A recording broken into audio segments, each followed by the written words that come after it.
So welcome to Heller Ranch. Here we are.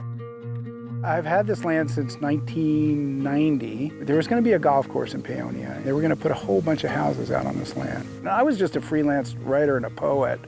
I couldn't believe I came into this beautiful land at the base of the mountain, backed up by wildlife reserve. One of the biggest wilderness areas in Colorado is right behind us. It's been an incredible haven for me. I fish, I work, I write, and it's so quiet. All you hear, oftentimes is just the wind and the water running down through the ditches. At night, all you see is the shadow of the mountain, the moon, the stars.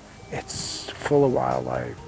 I just love coming here. I get so grounded. My favorite fishing spot on earth is just up the road, and I won't tell you where. It might be that way.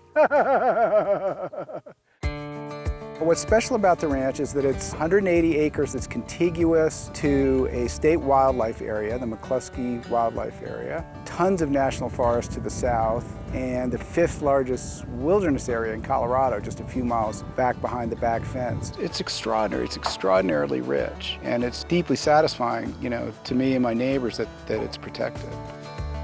As a writer, I go there often just to refill, and it's a great place to work when out there in that kind of silence. And I write a lot about connection to the land, a lot about nature. And my first novel, The Dog Stars, takes place all in Colorado and a bunch in this area around Paonia where the ranch is. This pond behind me, we call the Little Horseshoe Pond, and it's part of a wildlife project. We dug a bunch of ponds down through here, and they're pocket ponds, and they attract a lot of duck.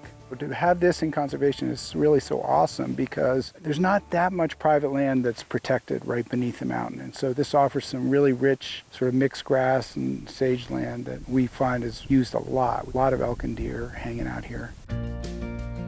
It's been a spectacular success for conservation. It's done what it's supposed to do, which is really gratifying. So Colorado Open Lands has been awesome. They made the process of the conservation easement super easy. It's kind of a no-brainer if you have a big ranch. I just find that the people, the staff, they're super engaged, they're super interested in what you're up to, and I've enjoyed every minute of it. If I was going to tell one word of advice you asked me for people in Colorado regarding the environment, I'd say keep it intact if you can. Whether it's a ranch, or your piece of land, or your town open space, when we keep it intact and don't subdivide it, it tends to act in nature the way it's supposed to as habitat.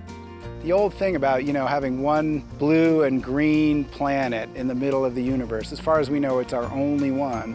Colorado happens to be one of the most beautiful places on the whole damn thing.